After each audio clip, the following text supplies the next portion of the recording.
first case on today's docket is cause number 21-10888, Marsha Jackson versus City of Dallas. Are the parties ready to proceed? All right.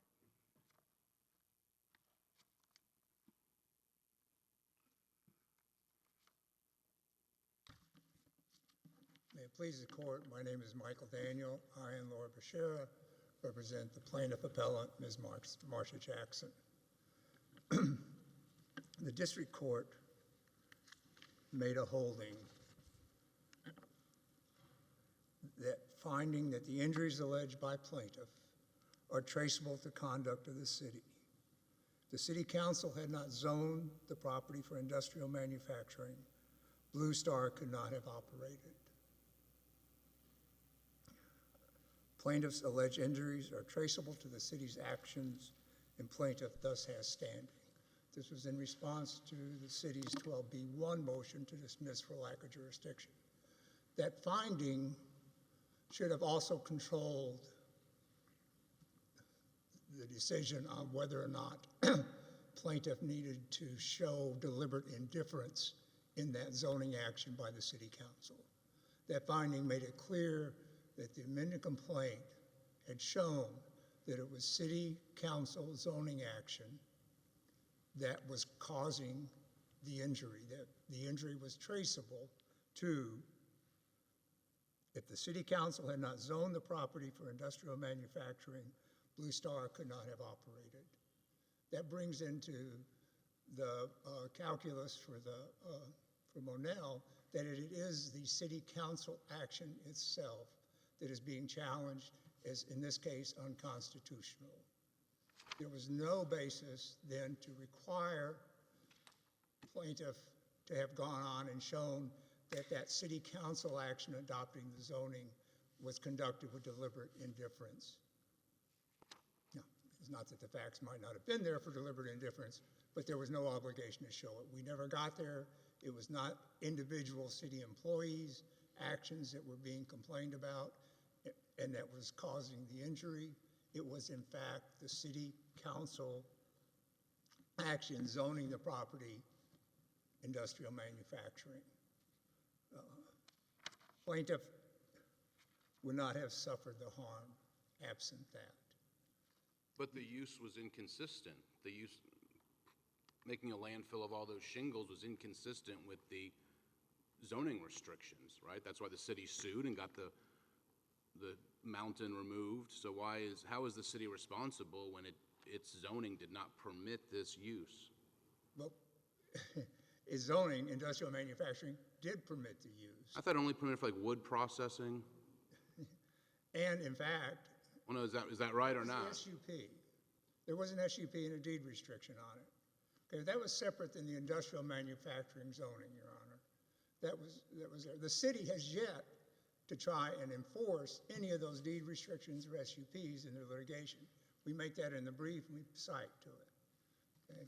That is, it is, in fact, the city has yet to try and enforce the zoning in the state court action. So you're saying tomorrow anyone could build any industrial use there and that's permitted under the zoning? Under industrial manufacturing, right, that IM, as the court found, made it possible for Blue Star to operate. That is in the record. The city put it in the record. That is on the certificate of How did the city shut Blue Star down in the state court litigation? I thought they didn't require, they were violating the deed restrictions. It wasn't a permissible use. That's not in the state court litigation, Your Honor. Okay, well, Judge Lynn a lot of the state court litigation is, but that's not in it, in the city's record. What the city was claimed to be enforcing in state court for various environmental requirements of state and city ordinances. They were not enforcing anything that had to do with the ordinance. We make that point in the reply brief. Well, can we agree that Shingle Mountain has been removed? We can agree that much... Why was it removed? What was the basis for the removal? One, we can agree that a lot of Shingle Mountain got removed.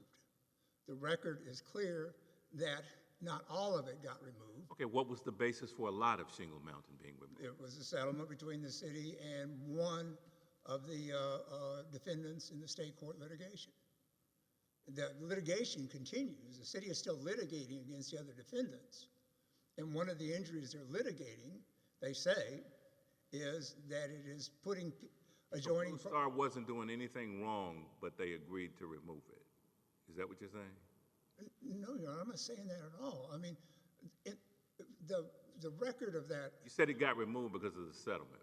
Well, maybe I should have asked, why did they settle? I don't know why they settled. We had filed a Rucker notice. We had given notice to the state. The state had intervened. And at that point in time, things changed. Didn't asphalt have something to do with it? A major part of why it was removed, why it was disallowed? It was asphalt shingles. It wasn't allowed. So it was a violation of the permit. That's why they settled, right?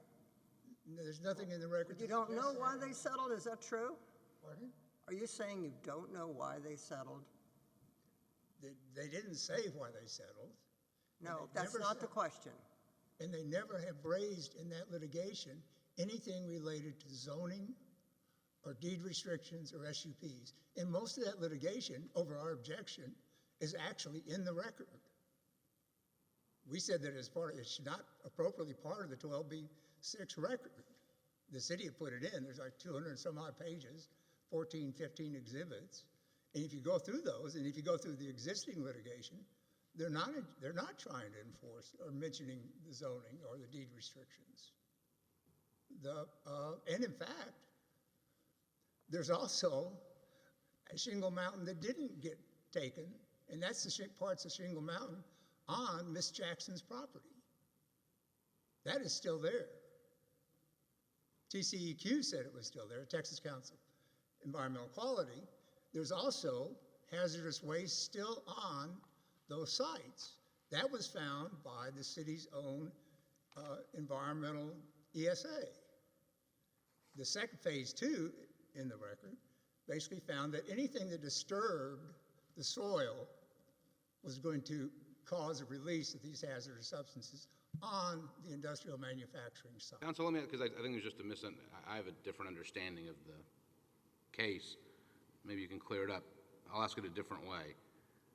Wasn't Blue Star Recycling required to get a special use permit to put all those shingles there? On one of the sites. Okay. There were 2 sites involved, Your Honor. One of them was covered by the SUP requirement and the deed restriction. The other one, also adjacent to Ms. Jackson, was not covered by those deed restrictions, et cetera. It was just industrially zoned. And that was also part... Why didn't you tell Judge Lynn that? I mean, she's a very good judge, because her opinion thought, I mean, you could have asked for reconsideration and said you messed up in saying that there was no authorized use here under the zoning rules. Well, that really wasn't what she was ruling. Okay. I mean, all right, another misunderstanding we have about the case. I can't, I mean, I read her opinion, but okay.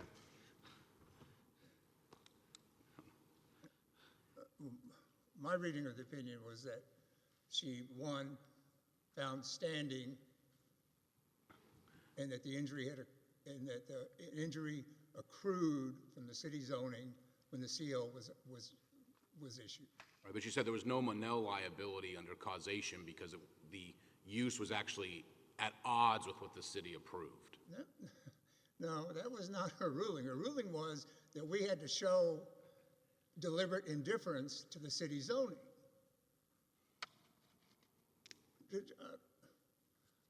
And it goes on to hold that that's the reason she granted the 12B6, was because we had not shown deliberate indifference in the adoption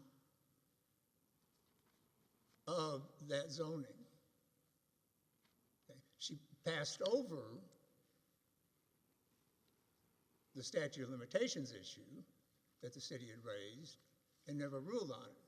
With that finding that the injuries alleged by plaintiff are traceable to the conduct of the city, the city had not zoned the property for industrial manufacturing, Blue Star could not have operated, would have meant denying the statute of limitations. Under Frame v. Arlington, en banc, this injury accrued when the injury was traceable to the city. At that point in time is when it accrued, no matter when the zoning was passed, whatever, right? And so she didn't even rule on that. She went on to rule that we didn't, not only have we not shown deliberate indifference, but that we hadn't adequately pled a discriminatory intent case. So if she didn't rule on that part of it, why didn't you ask for reconsideration? Well, she didn't, it was not, she did rule on deliberate indifference. And But on the intent, on the discriminatory she intent. did, she denied us. She said that we didn't meet the 12b6 standard. And she didn't discuss the evidence. She didn't discuss, for example, the particularly telling evidence of the disparate pattern between where these ordinances said that the purpose was not intended to be used in or near residential areas. That's in the zoning ordinance. And the pattern that we pled was that of the 50 situations where there was a single member district area, which is also a residential area, 49 where there was adjacency of industrial zoning and single family zoning in 50 cases. 49 of those were adjacent to Black or Hispanic single family developments, residential developments. She didn't discuss that, take that into account. That is a starting point for the Village of Arlington Heights discriminatory intent. We didn't talk about the substantive departure of that, the fact that these, as in this case, as at Shingle Mountain, this industrial zoning was near to residential development was a substantive departure from the very terms of the zoning ordinance. They weren't, the industrial uses are not supposed to be under the terms of the city's own ordinance in or near residential developments, residential areas. That is a substantive departure, which counts for Village of Arlington Heights. We showed a sequence of events that they had the opportunity to have changed those and didn't take those opportunities. We've pled the evidence that they had in fact encouraged industry into areas, including Shingle Mountain area, where there were residential areas there and the city had encouraged industry to move in, despite being in or near residential developments. None of this is discussed in the 12b6 finding on equal protection discriminatory intent. The city continues to want to raise the statute of limitations arguments. We think that the en banc in Frame versus Arlington makes it clear that with this finding by Judge Lynn that there is no statute of limitations defense, and in any case, it remains, if they have one, they make it later, but it's certainly not for purposes of 12b6. Any questions?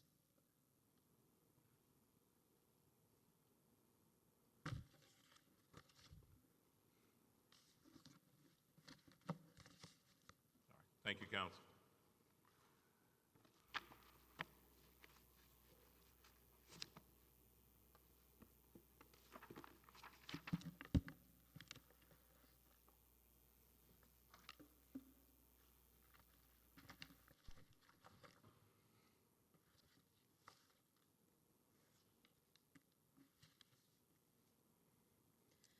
May it please the court? You may proceed. Anna Jordan on behalf of the City of Dallas. To be clear, Shingle Mountain was created in violation of the city's zoning ordinance, not because of it. In the district court, when Ms. Jackson sued the landowner and the land user, she relied on the protective provisions contained within the city's zoning ordinance to justify her request for relief. But now, on appeal, she attacks that same ordinance and argues that it provided her no protection. Ms. Jackson just simply refuses to acknowledge that ultimately it was the city that stepped in to protect her and her neighbors from the environmental nuisance that was created by Shingle Mountain, and that the city used the ordinance as a sword to kill the beast that was Shingle Mountain. There can be no dispute that because of the city's successful enforcement action in the state court proceeding, the environmental harms resulting from Shingle Mountain no longer exist. The city's argument will focus on 3 reasons why the district court's judgment should be affirmed.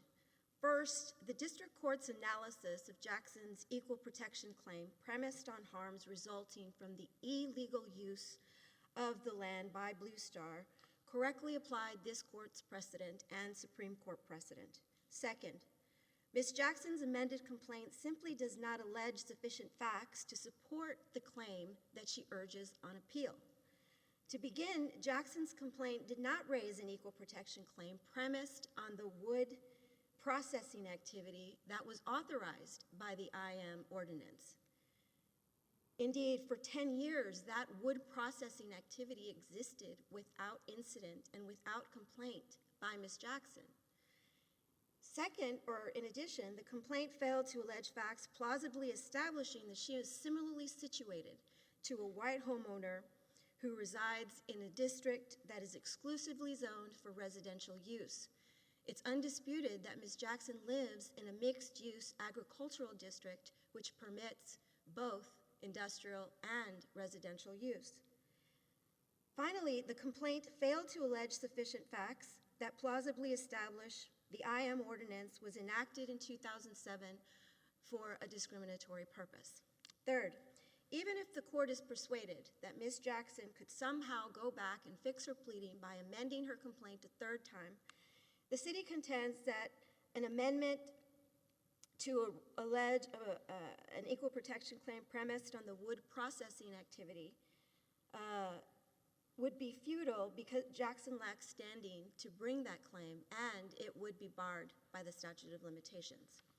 Now, my counsel for appellant argues that Frame versus the City of Arlington supports Ms. Jackson's contention that this claim that he's alleging on appeal would not be time barred, but that case is actually not on point. That case is an ADA case where the plaintiff sued the city of Dallas because they had created sidewalks that were not in compliance with the ADA, and the city had claimed that the statute of limitations was triggered when the sidewalks were completed, and that the claims of violation of the ADA should have been brought at that time. And the plaintiffs argued, no, we didn't know that these sidewalks were not built in compliance with the ADA. We could not find that out until we actually attempted to access it. Those facts are different from the case at bar because this is dealing with a land use ordinance, a zoning ordinance, that was enacted with respect to real property. So we did not cite these cases in our brief, but we are relying on them today. We did give notice to the other side, and we provided copies of these cases and let them know that we would be relying on them today. And those cases are Peter Henderson Oil Company versus the City of Port Arthur. It's found at 806 Federal 2nd, 1273. It was issued in 1987 by this court. And Eppes versus City of Bossier City. It's found at 979 Federal 2nd, 1534, and it was issued in 1992. Both cases stand for the proposition that with respect to city ordinances that implicate real property, notice of the injury that is the basis of the action occurs on the date that the ordinance is enacted. The argument that Ms. Jackson urges in her appeal is the enactment of the IM ordinance in 2007. That ordinance, as I stated, provided 2 protections to the neighboring homeowners. It allowed, as Judge Costa expressed, only a single IM use, and that was for wood processing. And a land user could only engage in wood processing if an SUP permit was applied for and obtained from the City Council. And in order for an SUP permit to issue, the City Council was required to find that the use, the particular use, would not be detrimental to the public health, safety, or general welfare of the surrounding community. What about the other side says that's only true for one parcel of land? I'm not aware that that was true for just one. I believe that the original IM ordinance applied to both parcels at 9505 and 9527 South Central Expressway. At some point, I think that they were divided, but it is applicable to the 4.25 acre lot. And I'm not sure what Counsel is referring to when he says that it only applied to one parcel and not the other. If you look at the zoning packet that is in the record, the zoning packet does indicate it applies to 4.2 acres, and the zoning packet, which the plaintiff refers to in her complaint as a deed restriction, Z067-152, it appears in the record at 1040 through 1066. It's also referenced in the complaint at paragraph 73, and that's at 159 through 60 of the record. So that zoning packet clearly explains the considerations, all of the factors that the City Council was weighing at the time that the IM ordinance was enacted. And there is no reference, absolutely no reference to race in that document. And to the extent that Ms. Jackson is alleging that she was treated differently because of her race, there's absolutely no allegation and no support for the conclusory claim that the City Council acted because of race when it enacted the ordinance, the IM ordinance in 2007. So for those reasons, I don't think that the complaint as it exists currently supports any claim of discrimination or violation of equal protection. With respect to the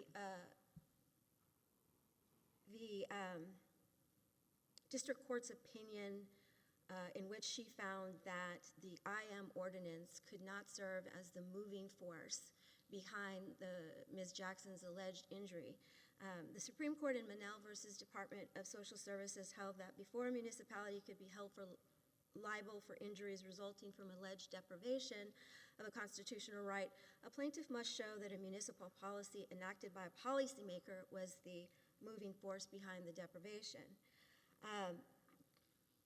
In the district court, Jackson's claims and arguments centered around environmental injuries that resulted from the illegal use of the land by Blue Star.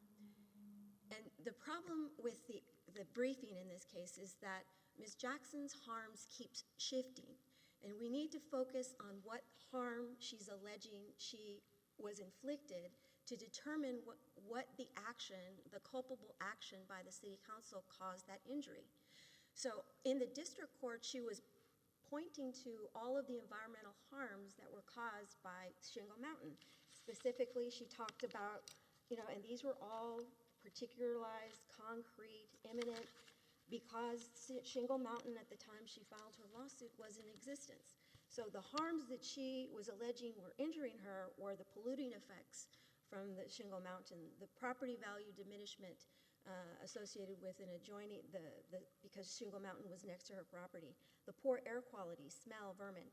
Those were the injuries that the district court focused on when she was analyzing the claim, where she determined that Ms. Jackson was required to allege deliberate indifference. And that's when she determined that that harm accrued when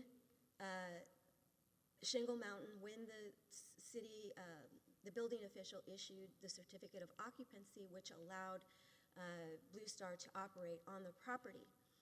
Now, that claim did accrue when those harms were realized. But the problem is those harms no longer exist. So what's left is this general claim that Ms. Jackson is somehow injured because she's living next to industrialized property. But there is no actual concrete, imminent, or particular injury that can be alleged or supported, because that claim has no actual harm yet, right? So she's alleging that she's afraid that a new land user is going to occupy the parcel next door and create another nuisance, but that hasn't happened yet. And in fact, the city council actually acquired title to the property next door, and there is no activity ongoing in that parcel currently. And so there can be no injury currently being suffered by Ms. Jackson or her neighbors because there's nothing going on there. So in order for her to allege injury in fact that would invoke this court's Article 3 jurisdiction, she has to allege something more than a generalized fear that at some point in the future, another future land user is going to violate the ordinance and the city is not going to step in and protect her. And that just hasn't happened. And because that kind of harm is hypothetical, conjectural, speculative, there's absolutely no way that can Is she serve. complaining, though, about two separate parcels? So she did not sue the landowner of the other parcel. She only sued the land user and the landowner of the one parcel. So the way there's Choate Road, she lives on Choate Road. There is a parcel on the corner of Choate and South Central Expressway, and then beside that on South Central Expressway is where Shingle Mountain operated. She sued based on that parcel. So you're correct, Judge Graves. She hasn't, even the relief that she seeks, which is that she wants the city to rezone that one parcel, that doesn't fix the other parcel, which is still operating under an industrialized zoning.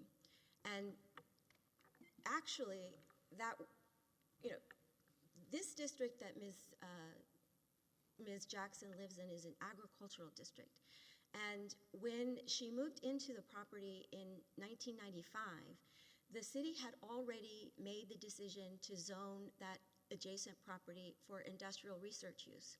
So when she moved in, she already knew that that parcel was industrial, so she assumed the risk, whatever inherent risk there exists, she assumed that risk when she purchased her home and agreed to live next to industrialized property.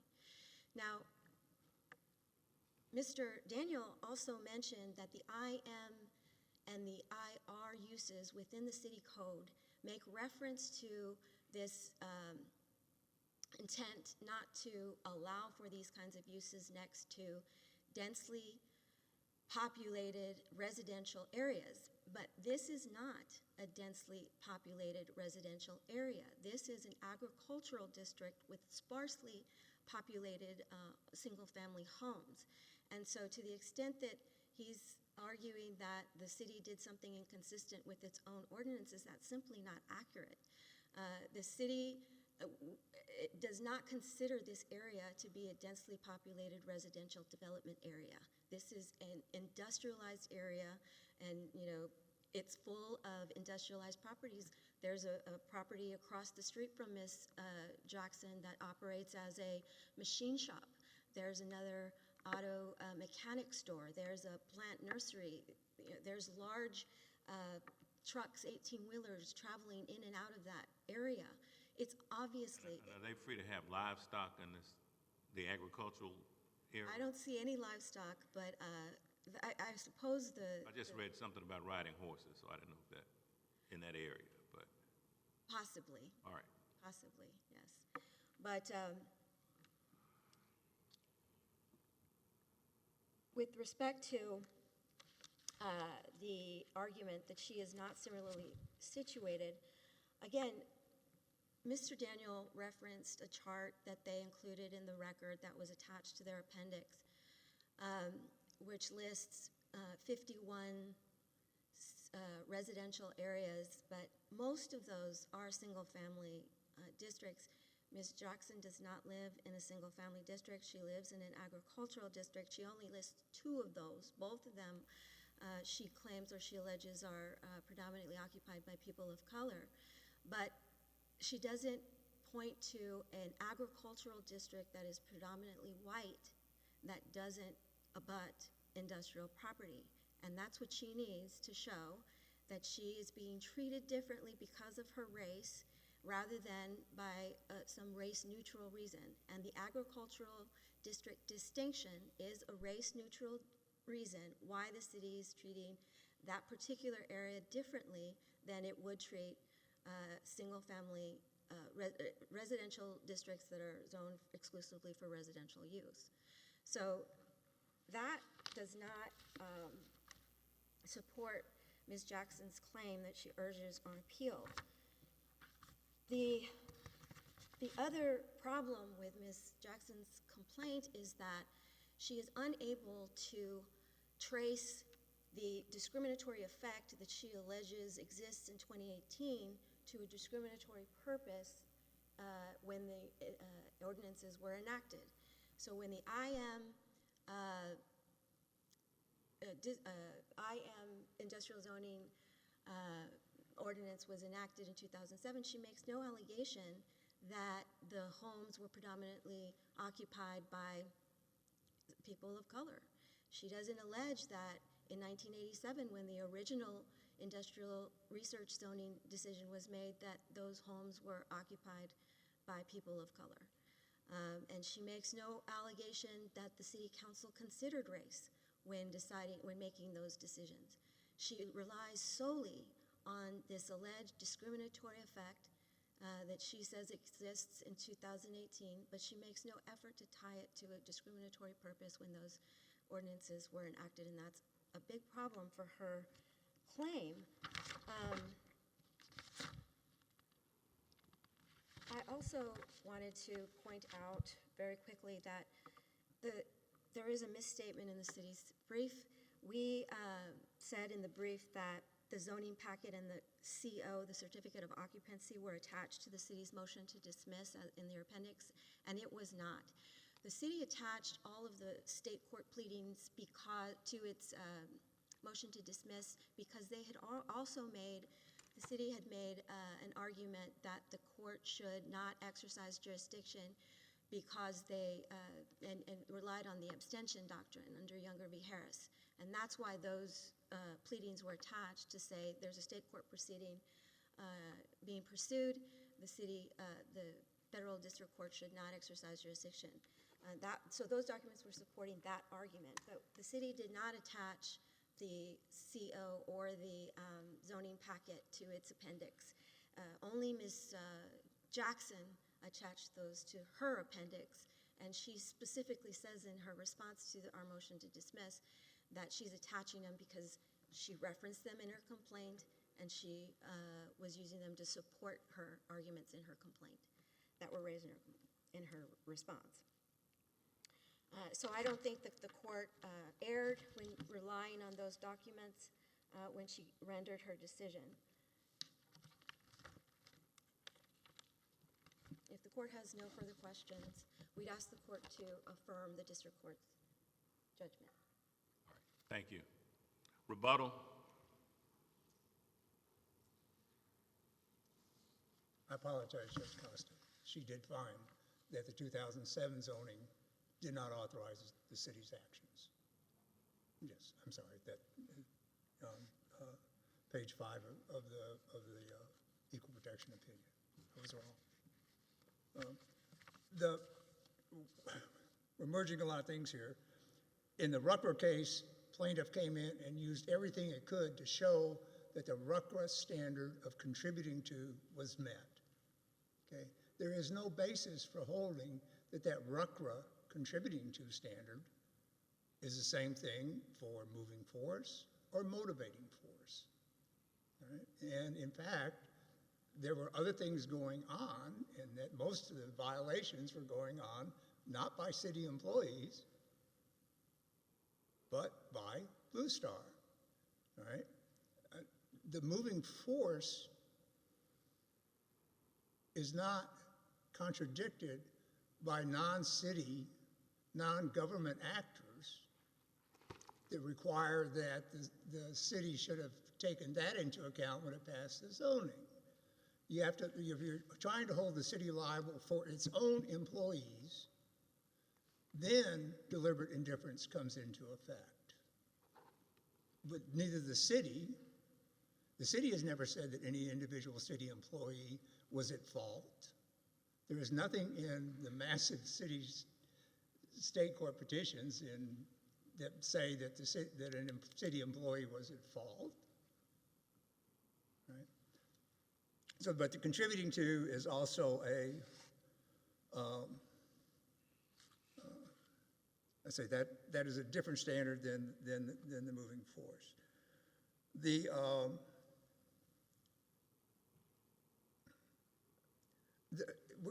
frame controls not because it is a equal protection claim. Frame controls because it is discussing when, for purposes of a statute of limitation, the federal law says that a cause accrues.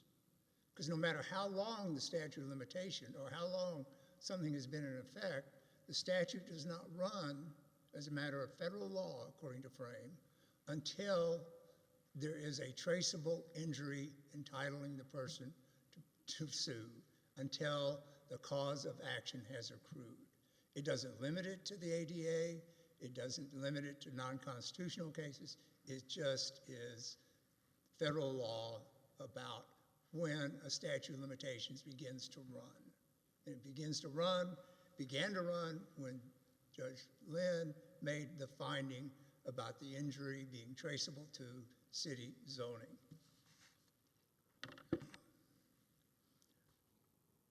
I don't think that the testimony about what has gone on the lot should count, adjacent to it. The fact that there are two lots, one of which has got the deed restrictions on it and the other one doesn't, is in the city's records that they submitted in support of their motion to dismiss. I don't have it exactly, but I think it's around 406 in the record on appeal. Right? There is another set of the 2007 documents that make it clear that it is, whether it's zoned single family or not, it is a residential development. The city council itself makes a note that the industrial uses are incompatible with the adjoining residential uses. It points out that one of the residential areas is an historic community. This is in the 2007 zoning package that the city put in. All right. These facts are in there.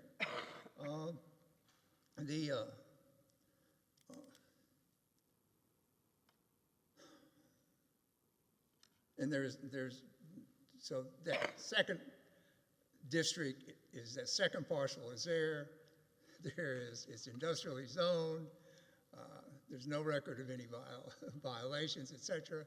It was issued, included the operation of the landfill. Any questions? Thank you, Mr. Daniel. Ms. Jordan. The court will take this matter under advisement.